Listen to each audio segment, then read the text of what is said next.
Hello, everyone. Thank you for listening to our panel.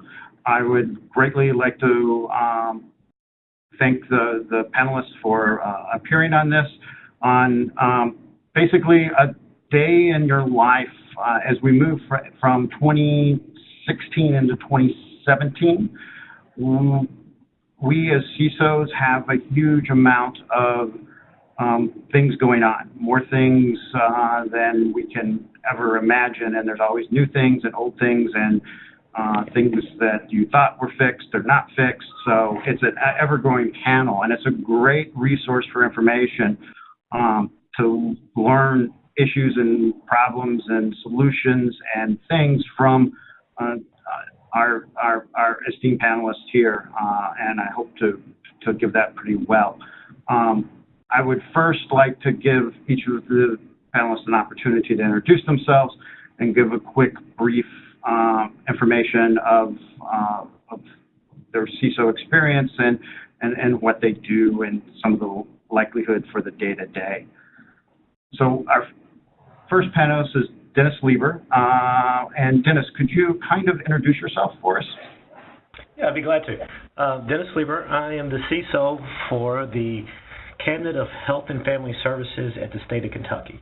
That's the largest executive branch in the state government. And you think about any of the services that a citizen of the state of Kentucky would need: child support, food stamps, health care, Medicare, Medicaid. That's us. We do it. So we have a large populace of the state that depends on us. We have many regulations that we fall under. We are subject to HIPAA, HITECH, the IRS 1075, Social Security Administration, and the list goes on and on. So it's not even the benefit of like one financial institution where you may deal with PCI and a little bit of HIPAA. I've got it all, and I do it at a very large scale. Thank you again, Dennis, for taking the time out on a busy schedule. I can imagine on that side of it. Our next panelist is Taram Santari. Hi, Chair.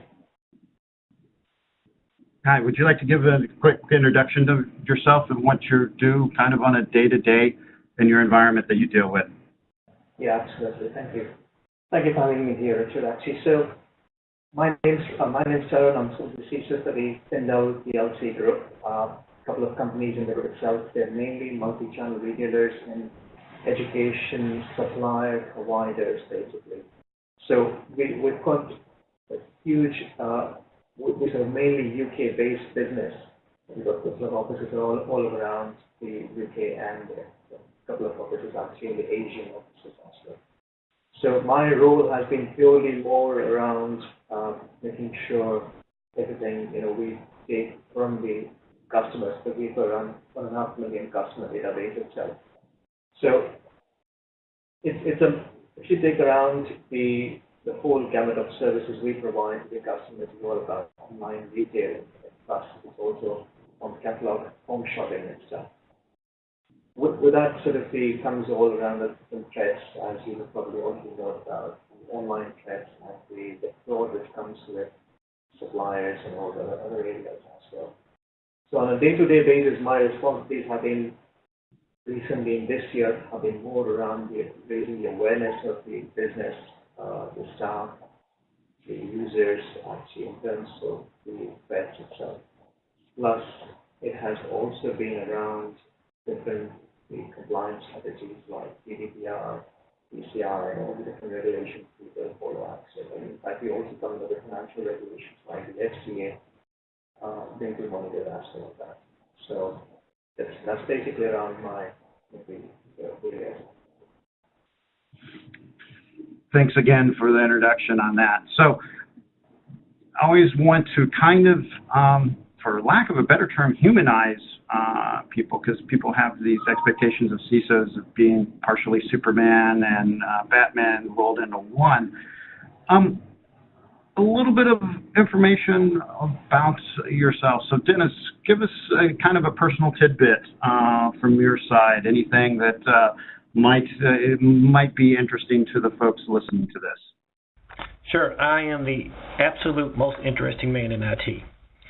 So I've been the butcher, the baker, and the candlestick maker. I didn't start my career in IT or cybersecurity. I actually I'm a combat vet Marine. Then I went to the Army Reserve. I've been a police officer for a number of years. And one day I said, I want to go to college. I really like computers. And my career took off from there. Started getting jobs in the IT world. I've done the real technical side. I've been, the role of like an IT director, CIO, but security had always been my forte, and that's probably tied to a little bit of my history as a police officer. And I've just ran with it, and it's been really good to me. I've always continued my education. I never stop. I'm all but dissertation of a PhD, and who knows what I'll do next. Some of the other fun things, I fly airplanes, I ride motorcycles, I shoot guns, and I used to own a karate school. I do have to say that you are probably one of the more interesting folks along the line. Thank you for that information. No, it's always amazing when we talk to folks, and I highly recommend at networking events and everything else. It's about the person and finding out things about the person, and synergies and things that you have in common is always kind of amazing. Also, the journey for CISOs is one of those things that no one has the same exact journey the way they got to where they got in that area, and it's always amazing sometimes the journey and path they took. Tom, would you like to give us some information as well? Yeah, sure. So I think my background, when I was a little kid, actually, I was growing up really around in teens, so I was very, very keen actually to be a police officer. Though I never made it through actually, but I've always been interested in understanding incidents and whatever happens in the police world actually. So this is how it was when I was growing up actually. While I was during my schools and stuff, I became interested in the technology side of things. So I was more into breaking things and actually sort of trying to mend them back again as they were actually, which I didn't succeed all the time, but I did try my best most of the time. So this is how actually I got interested in around technology and around understanding how to break and how to sort of kind of hack systems and stuff. So I'm not really a true hacker by any sense, but I've always been keen to understand what makes how things work, and when you break them and how do you put them back into the way they were actually. So that has always driven me towards a tech side of things. So when I joined my first job around 98, approximately around 98 time, I was more into the computers, breaking them, bringing them back into life really as they were really. And this is how my job was fixing computers basically. That's how it all started. And one day there was a crisis where I was working in the internet service provider. One of our major firewalls, the proxy firewalls we had, that broke down really. So we had some system corruption on the Windows that sort of fell over, and we had to build the whole firewall before the staff get in the next day in the morning. And that's how I was pulled into the security area by the network security guys to help out with the rebuild of the particular system itself. And since then, I've been in the area of building. Either I was in building systems, building firewalls, and configuring rules. And this is how I entered the area of security. So since then it's been around now 16 years. I've been back in technology plus in the management positions there, but mainly around the security part of the focus. Very good, and yes, I think we're all familiar with there's only 2 more working days till Monday in some of the cases. So as part of the holiday season, we're going through the paces, and we're starting the next year. Taram, do you have any predictions that you're predicting that will throw out for 2017? I think, sure. Yeah, I mean, I think the predictions for 2017, what we've seen in 2016 have been very challenging. I mean, I think one of the major incidents we saw was around the Mirai botnet and the threats around with that, compromising all the cameras, the IP, the devices on the internet and the IoTs and stuff. I think that could be one of the major scale, events going forward, rather than, that was, even though that was in a way it was a failure of what they were intending to do actually, but that could be a real scenario when there could be a massive attack on a smart city, because that's the trend we're looking at actually as of now. So that could be one of the major concerns. In fact, one of the last incidents we saw, though not related to IT, but it was really ransomware, was the San Francisco transport system being affected.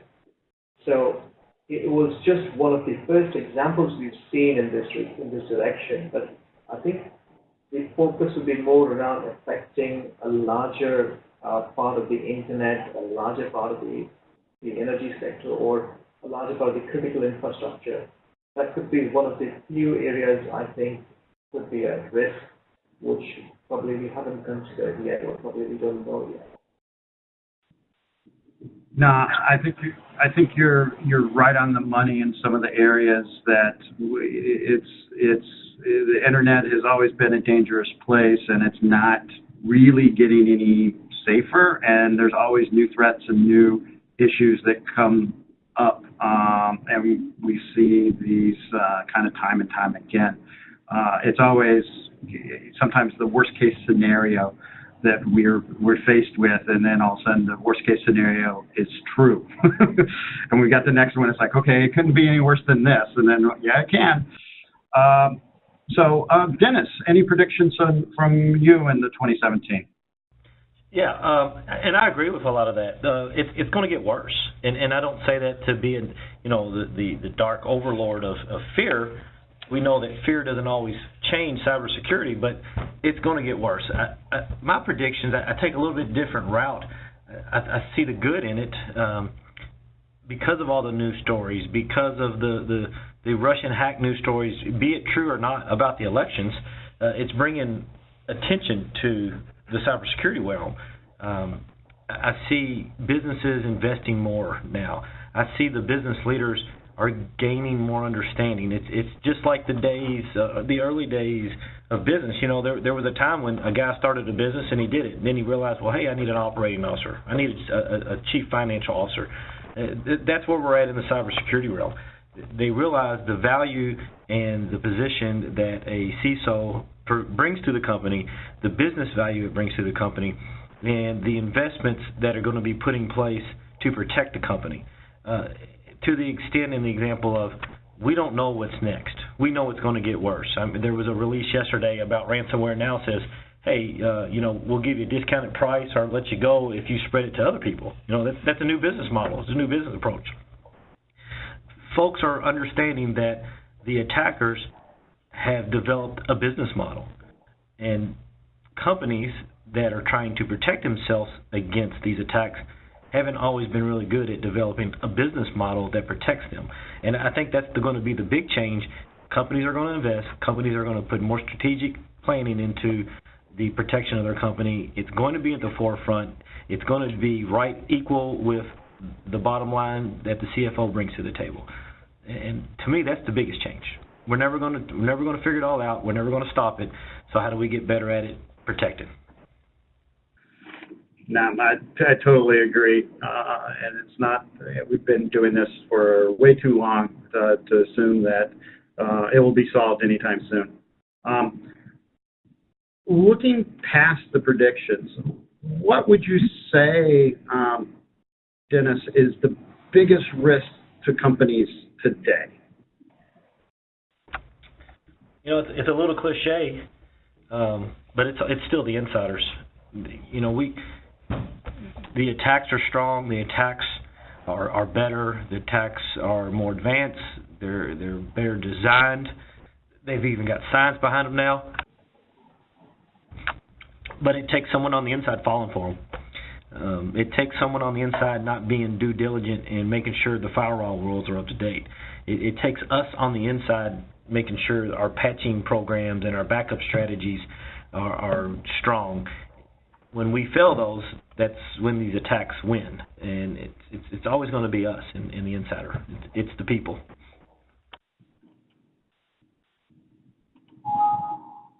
Okay. Jerome, what would you say would be the biggest risk that you're seeing companies facing today?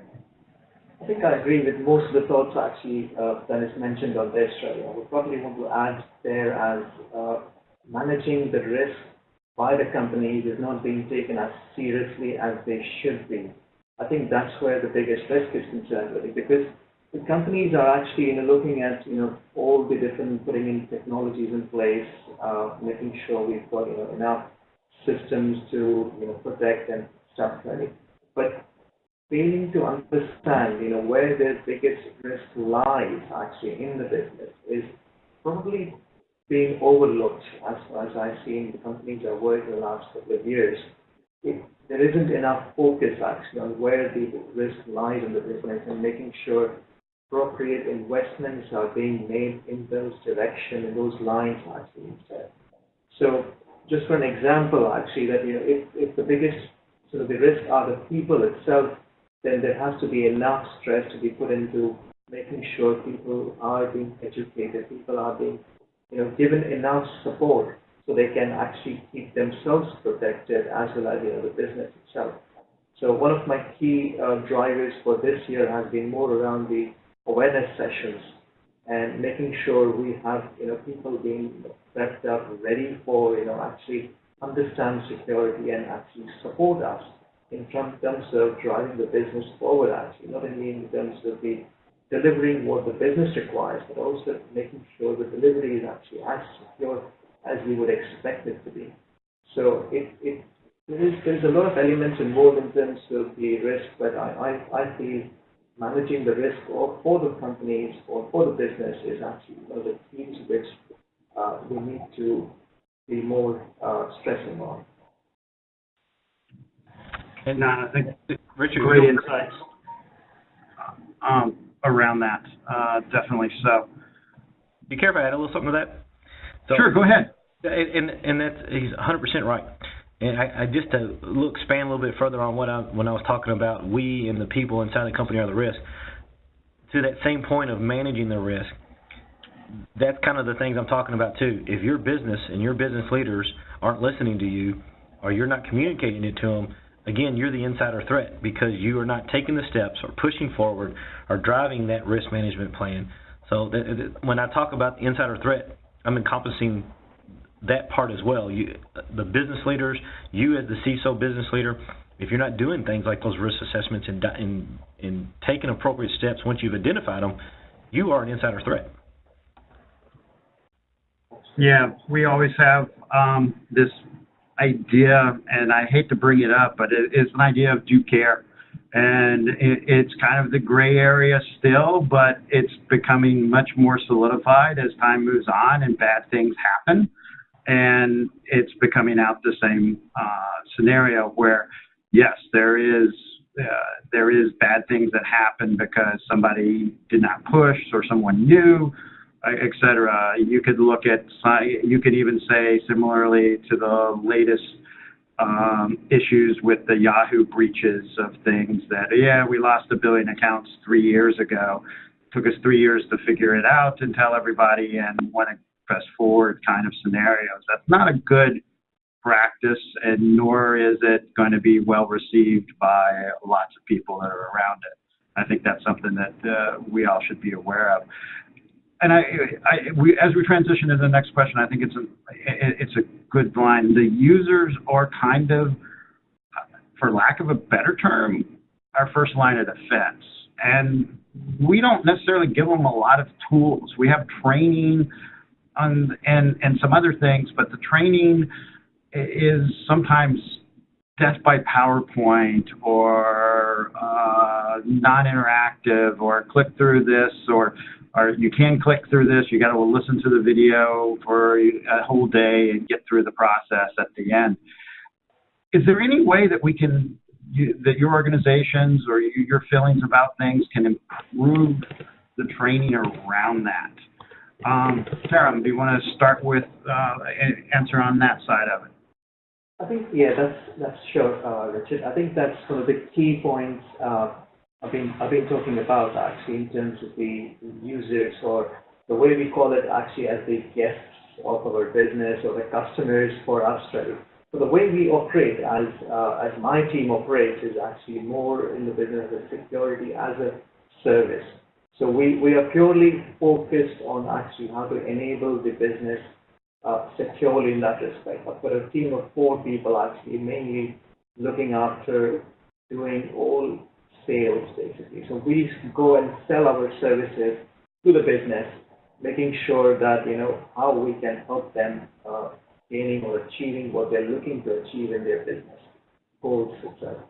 So when it comes to the educating users or the customers we call them, as we call it actually, we look at what are the different ideas we can use actually in terms of engaging the users themselves, in terms of making them come to us, asking for opinions, asking for advice, asking for information, asking for ways to help them.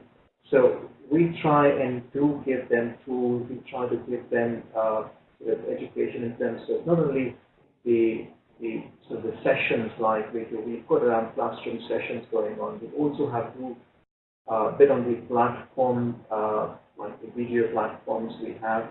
Plus we also engage in terms of having some sessions around like lunch and learn sessions. We do have a bit on the gamification we're trying to use at this moment actually. It's not completed yet, but we're looking to involve more into some gamification where we can get them to look at it more as an interactive way rather than just talking to them about security, because security is not really their job really. So the way we work is in making sure we give them enough awareness, enough education, enough things to follow upon and come to us for any advice there. Yeah, and quick question, I just out of the side of that, they've never turned you down. Am I correct in that assumption? When you offered to help, they've never said, no, we don't need your help. Absolutely agree with you, Richard, on that. Yeah, they always sort of feel happy with it. They always feel they've been given enough information to come back if they need again. Yeah, I can reiterate the same stuff. Is that anytime that we've focused and done a person-to-person, person-to-group is so much more powerful than a PowerPoint or an email or anything, even picking up the phone and talking to people. We often have, from our standpoint, focus on problems where we have organizations or groups of people that may have issues with, USB usage for keys or something like that, or not taking care of laptops or doing something like that. And we will offer to come in and do a quick thing for their general staff meeting, and it's done wonders to reduce things along those natures. And I think that's always important, is that personal interaction gives you not only does it give you the political capital inside your organization, it also gives you that, hey, the security guys are here to help, not here to say no to us and do kind of the bad things that we've been tasked with and we've seen in the past. Dennis, any insights around that as well? Sure, and that's spot on. I think the only thing I could really add is just some experience from that. Being a CISO, and I would say even your CIO. This works for anyone, not just CISOs. We probably just need it more because it hasn't been done as much. You got to get out of your office. Your security folks have to get out of their office. Security's not done in a back closet. You have to go out and inject yourself into the business workflows, the business processes. You have to understand those, and you have to show folks how you add value and how you help solve solutions. For too long, security has been known as the folks who told you, no, you can't. Now you have to take the approach from a customer service type of approach and go, how do I help you do this and still meet the requirements or the regulations or the policies that we have in place to keep you secure?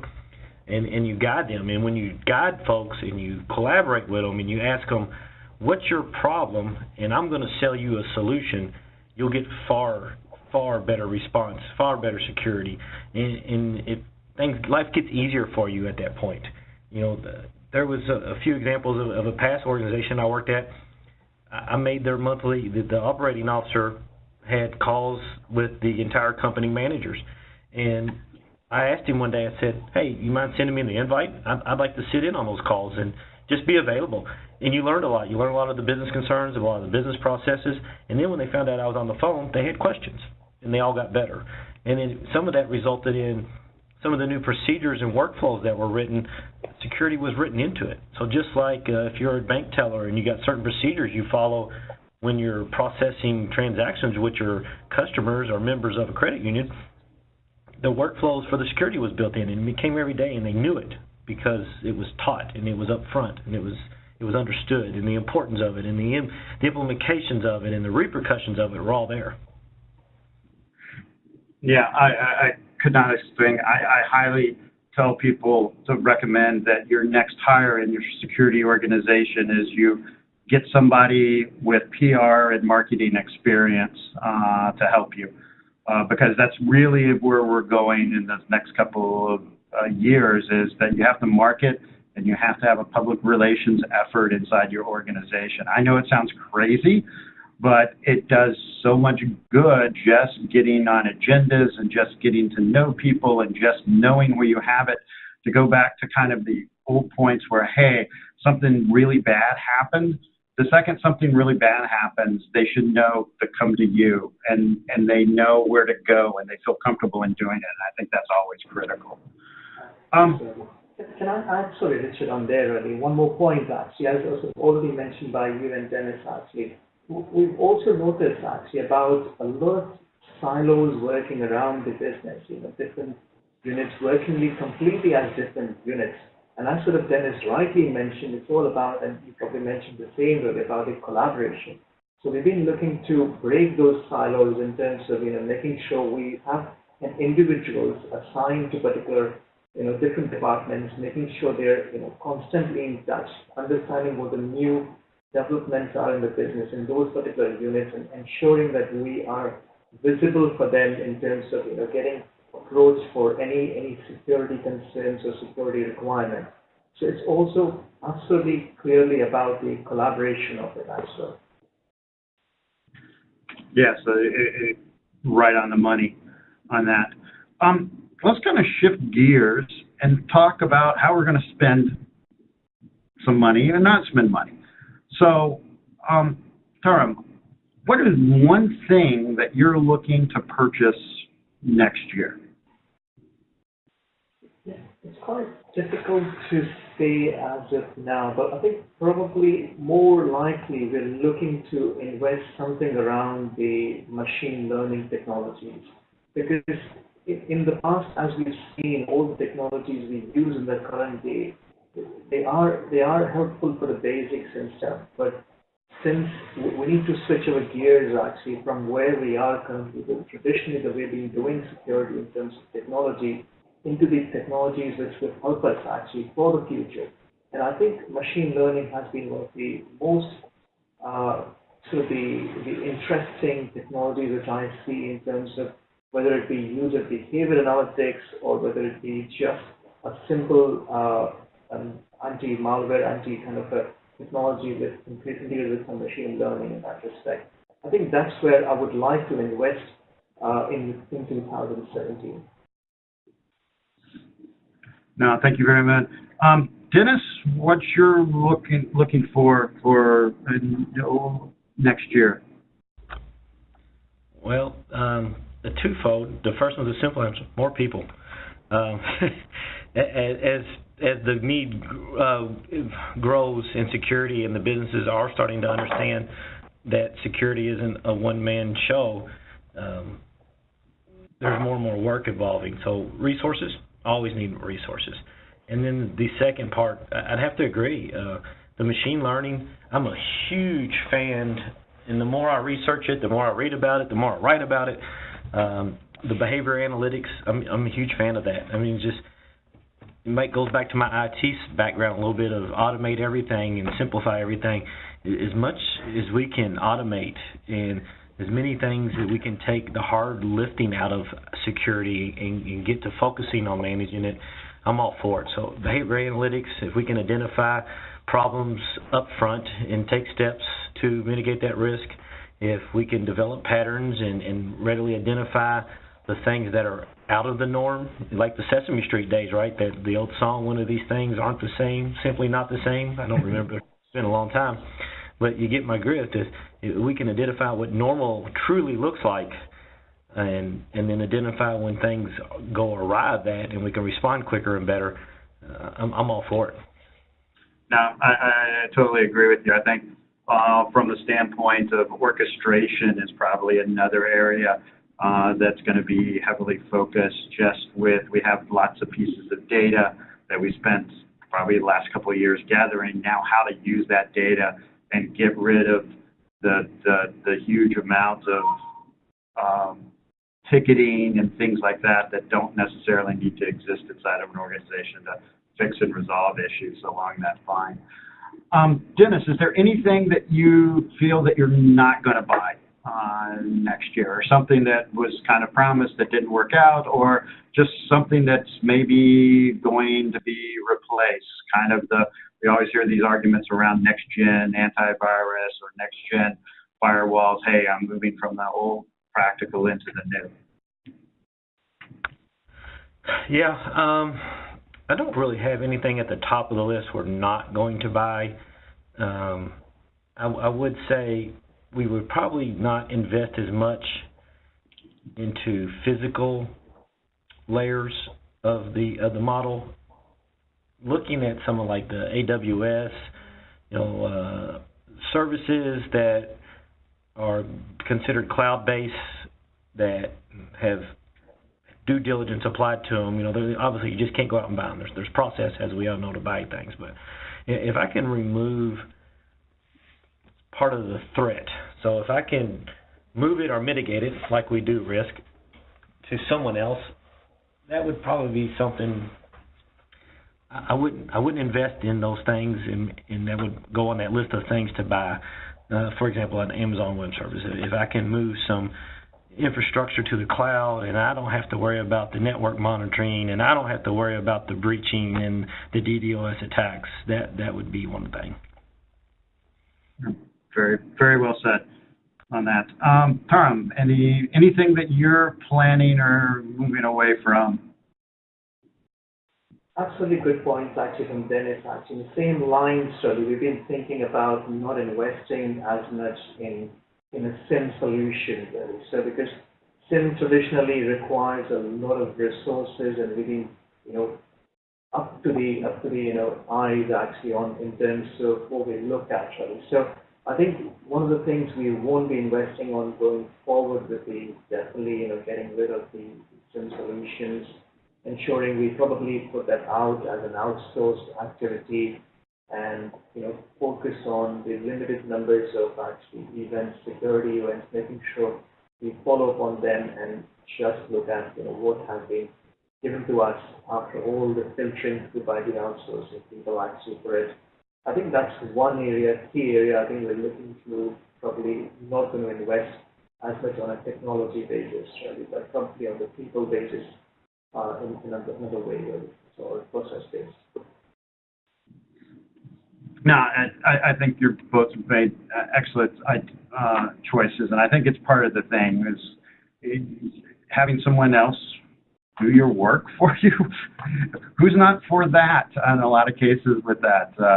And I think it's an older way of doing things. And again, it's part of the things at scale. Even though people try to reinvent cloud and stuff like that, you don't have the scaling that people are doing and some of the other tools that they've self-created to do it. And at the end of the day, it's kind of a mixed bag.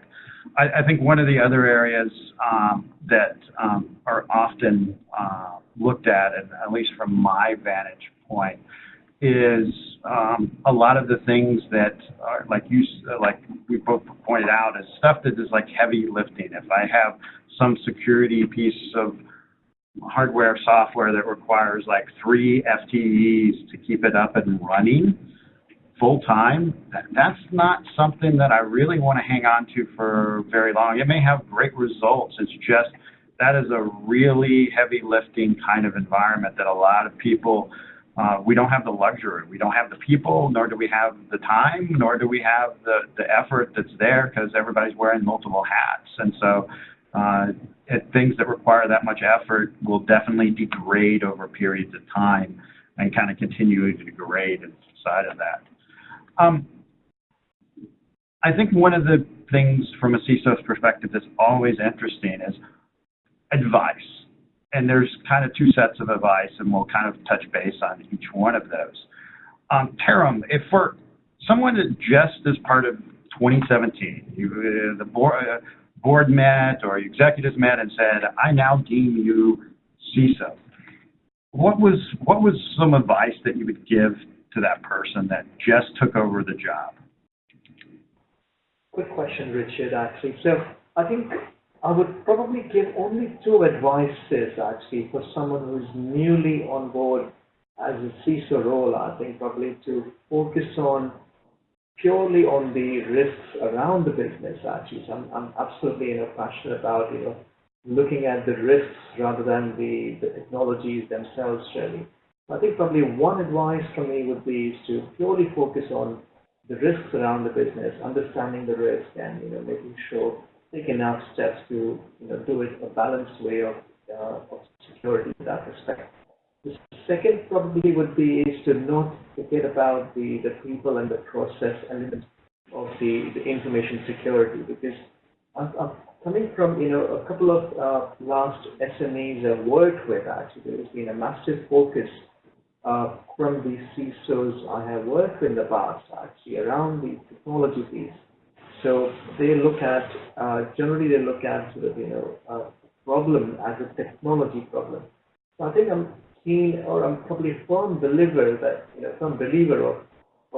security not being a technology problem, but being a people, process, and technology problem. So that's something, I think, 2 pieces of advice from me for any new CISO coming on board in 2017. Thank you, and excellent advice. Dennis, your advice for a new CISO? Well, mine's probably going to shock you. But I'm going to say, forget everything about security. You're not a security person. As a CISO, you're a business leader. Does that mean you're not going to be doing security or responsible for it? Absolutely not. But as a new CISO, you've got to get into the business, and you need to meet and greet everyone that's a stakeholder in that company. So your first few weeks are going to be sitting with the board, sitting with this other C-suite executives, going to the department heads, the managers, and you're going to meet them, and you're going to find out what their problems and their issues and their challenges are. You need to learn the business before you do anything else. Now, in tandem of that, you should have your team providing you with your assets. Can't protect what you don't know you have. So those would be the first 2 steps as a new CISO. So when you collectively take that information, you take your assets, you take the concerns of the business and the mission of the business, and you marry them with a sort of a gap analysis of what are they doing already before you got there, what's missing, and how do you get them there and build that maturity module. You're still a business leader that just is focusing on security. So that's why I take a little bit different approach. I hire the right people with the right technical skills to do the heavy lifting. I just guide them like a CEO would. I mean, a CEO of a bank, he doesn't go out on the teller line and do transactions, but he knows about it, and he makes decisions based around that. No, excellent advice from both parties. I think it's great from that perspective. I've always told people, go to lunch. Invite anybody to actually go to lunch, because 2 things will actually happen. They'll accept or they won't accept. The people that don't accept lunch dates could be potentially busy or could be I don't like you, or I don't like the position that you're in, and those are the working capital that you actually have to continue to work at, those, because no one wants to go to lunch with someone you don't like, ever. It's kind of one of those things. It's like, no, I have other things. I'm busy washing my hair or something else. We've seen it before. But giving that gives you a heads up of it. These are areas I got to work with inside the business because of previous things, or something's happened, or there's something going on. I need to find that out, because that is what you want to eliminate as quickly as possible as becoming a new CISO, because that will definitely stretch out on that. So let's kind of shift gears and say that I've already been CISO for a while. What's some advice that you may give somebody that has some of the maturity of a couple of years of experience or anything else? So Dennis, you want to kick that off for us? Yeah, I'd be glad to. And I apologize, I'm not a big sports fan, so I can't name the team, but whoever won the Super Bowl last year, right? They went to practice this year. And if you want to put it in manufacturing terms, Kaizen, continuous improvement. You could have the best security program. You could have no breaches for an entire year. You keep trying to get better. You never stop. You're continually doing your risk assessments. You're continually looking at threats. Your awareness programs, you keep them going. You may have to change them up a little bit. You don't want them to get redundant, but you never stop. You're continually looking for the next issue, and you continually try to improve on what you're doing. Even if you're the team that won the Super Bowl, you still start practicing for next season. Yeah, great advice on that side of it. Tara, what's some of your advice for a CISO that's been in for a while? I think Dennis covered really good sort of cover overall for all the points actually. So I was going to look at it. But I think from my end, there is a lot I have been learning from the past CISOs I've been working with. Actually, there's a lot to learn for me actually in that respect. But I think if I were to give probably one advice, it would be making sure it's the CISO role is not only just as a firefighter, being more as a sort of a figurehead person where they are the leaders, as Dennis mentioned, they're the business leaders. They need to engage with the business as well as the whole of the business, rather than just being one way through. So I think I would probably say, for a current CISO to be more act as a figurehead or as a personality where they are looking to actually sell a service rather than as an enabler. So. No, I think that's excellent. I think from my perspective, I've always told people outreach.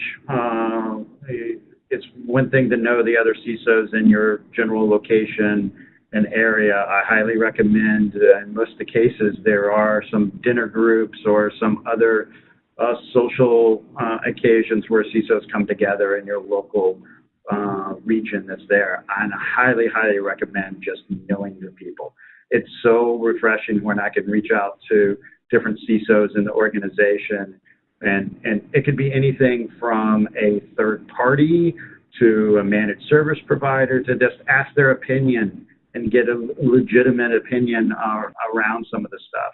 You don't have to go it alone in a lot of cases, and I think that's we do a lot of that, and I highly recommend that, hey, do some outreach to different orgs and people, learn who's around you and everything else, and even do it for your teams as well. I think that's always critical around that.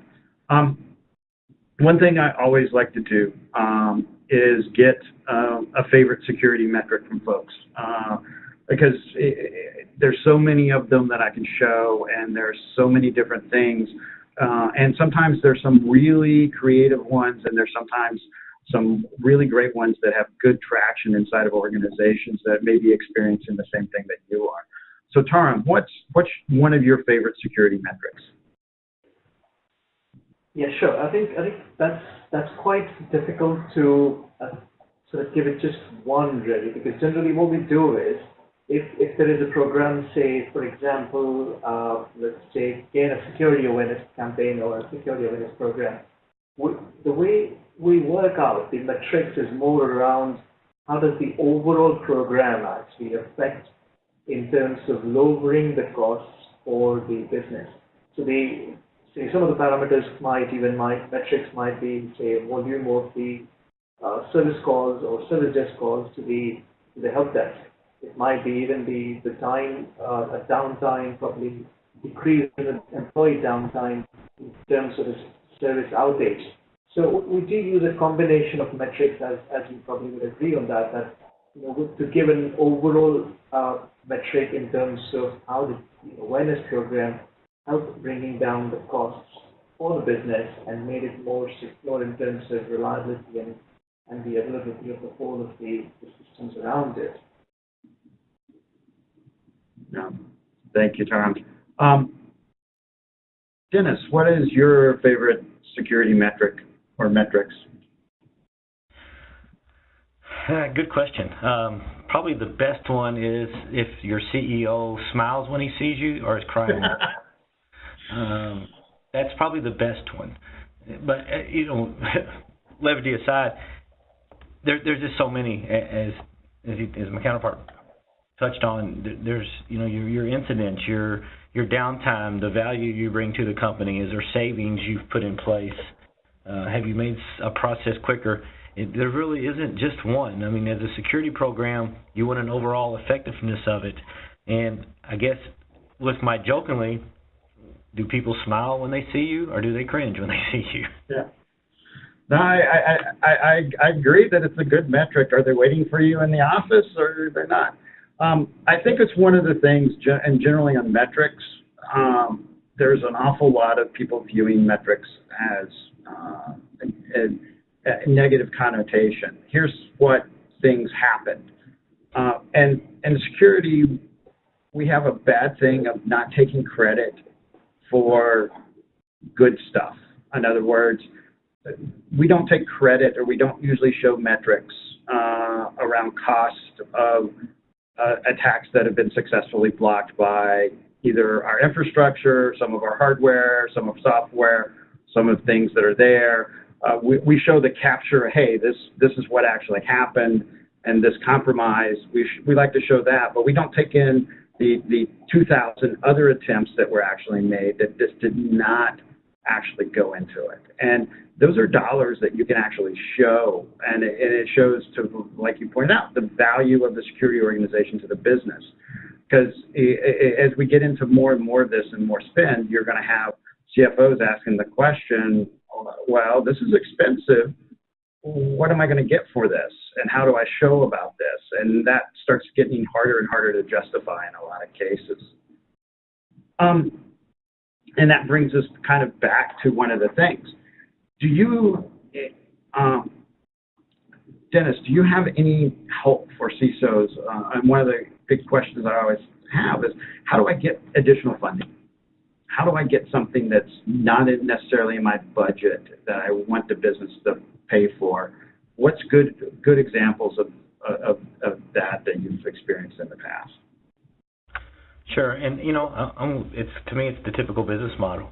I'm going to show you your return on investment. I'm going to show you why this adds value or protects the company in a way that it wasn't done before. Being in government and even CISOs across any industry, there's always certain regulations that we're tied to. There's no ifs, ands, or buts about it. If you're tied to HIPAA, you have to follow it. So sometimes we have a little bit of a benefit that other business units may not be privy to, because sometimes it just comes down to, here's a federal regulation and we got to do it. But if you can show the value, you can show the return on investments, just like any other investment across the business. Why would a bank invest in a new investment algorithm, or why would a car wash business get new brushes? What's the value of that? It's the same for security. You just have to be able to communicate that, and if you need help, go to the other business units that do that all the time and get them to help you. Yeah, no, perfect, great leeway into that. Taram, any help on getting additional funding? The comments from Dennis are absolutely spot on, actually, with that. So I probably would say the only difference, the only thing we do in our business, actually, the more the approach is more like identifying and describing the problem itself, understanding basically what the cause of the problem was actually, and trying to collate some data around it, and then bringing it as a solution or as a way to sort of invest, whether it be in technology or process or people or whatever it is, in terms of getting it out of the business to gain sort of more additional funding for that. So that's generally the approach we take really in that respect. But other than that, as Dennis mentioned, it's all about the return of investment again. Yeah, I think both of these approaches are much better than putting ransomware on the CFO's laptop. But I think it's one of the things that a lot of people struggle with. And it's not hard to the point of it's business. And you have to do your job in business terms to be able to do it. Taram, from your vantage point, what keeps you up at night? Is there anything that you're like worried that you wake up in cold sweats, or anything else that scares you that you see in the future? Good question. I think probably the challenges of not knowing what is happening inside the environment actually does sort of keep me up at night really for that really. So even though we've got teams, we've got people, we've got processes, we've got systems in place, but still we feel there is something we may not be picking up on yet, or we haven't picked up. Being reactive is always fine. Traditionally we've always been reactive, but we've been facing sort of major problems in being proactive in actually, in terms of identifying, in terms of hunting for the actual malware, maybe malware, maybe threats, whatever it is. That's where I think the challenges are for the businesses I've recently worked with, and this is where it does concern, and it does sort of keep me up at night in that respect. Thank you. Dennis, what keeps you up at night? Well, my wife snores really loud. And I don't say this in an arrogant way. By no means is my security program perfect or infallible, but nothing. I don't let it. There's no, a long time ago I learned that worry doesn't get you anywhere. We build a security program, we build backup solutions, we build incident response plans, and if it happens, we'll respond accordingly. If there's something we're missing, we'll have lessons learned. We always follow up incidents and events and major events with an after-action type of review. Lessons learned, what do we do better next time, what do we get rid of, what do we keep. I just don't let it keep me up at night, because if the breach is going to happen, it's going to happen. We can't stop them totally. Everyone knows that. Everyone's come to terms with that. You can be really good and you can stop all of them, 99% of them, but there's always going to be something that happens, and you'll adjust accordingly once it does. It's just being prepared. So it might be the old Marine soldier in me that, be prepared, get ready for combat, do rehearsals, and move forward as best you can, and if something happens, you adapt, improvise, and overcome. And so not really, other than my wife snoring. Nah, I think it's good stuff. You don't know what you don't know. Trying to prepare for what you don't know is just futile in a lot of cases. Kind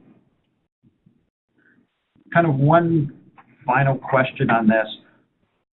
In our personal lives, is there one thing that you could give, and we probably all play security professional to our friends and family that's there, is there one piece of advice that you could give to people out there that if they could do this one thing from a security standpoint that gets a big bang for their buck, or this capability, or this type of product running on a laptop, et cetera, with that? Taram, would you like to respond? I think my advice is purely actually more on the people basis again, really, actually. So we all must be doing this anyways in our personal lives, but the way I like to approach this is actually more around, talking about security, talking about the threats which probably people may not be aware about it. How does it affect them? So I think probably one advice if I had, or probably one thing that if I would probably talk about would be is to make sure we collaborate, make sure we talk about it, make sure, we have enough things to talk about as well in terms of security. Because we've seen that traditionally, systems, whatever we use, they are going to be breached, at some point, as we know. Right? So the more we know, the more we understand the threats, I think that's the way we could probably keep ourselves up to date on what is happening out there. Very good. Dennis, your thoughts? Yeah, and let me preempt my statement with, my wife really don't snore in case she listens to this later. You asked this from like a personal point of view, and referring to friends and family. I tell them, don't be stupid. And I don't say that to be mean, but, you have to have a critical eye. If you got an email, and it's even from me, but it's about something I would never send you, well, then it's garbage. Delete it, right? If it's a link, and you don't know who sent you that link, or you're not familiar with it, it's not a website you normally go to, don't click it. It's the same thing as the security awareness training you do in your company. There's some basics. If you teach people to begin a critical eye and what right looks like, they know what to look for, you can improve their security greatly, immensely. Yeah, I totally agree. I'm all for also sharing in social media platforms for friends and family security events, hacker ATM robberies, or this Facebook messaging thing is spreading around, because you actually start doing the education because they read the stuff. There are certain people that are the ones that are definitely there. And I think it's one of the other things, always get the level of authentication, multiple factors, and everything else. I think that's great ways to enhance the guys. We're at our mark. I would like to thank our panelists and Peerless for putting this on. That was a great discussion, and thank you, Taram and Dennis, for spending the morning with us. And thanks again for Peerless for putting this out there. I truly appreciate it, and thanks again to everyone. Thank you so much, Richard. Appreciate that.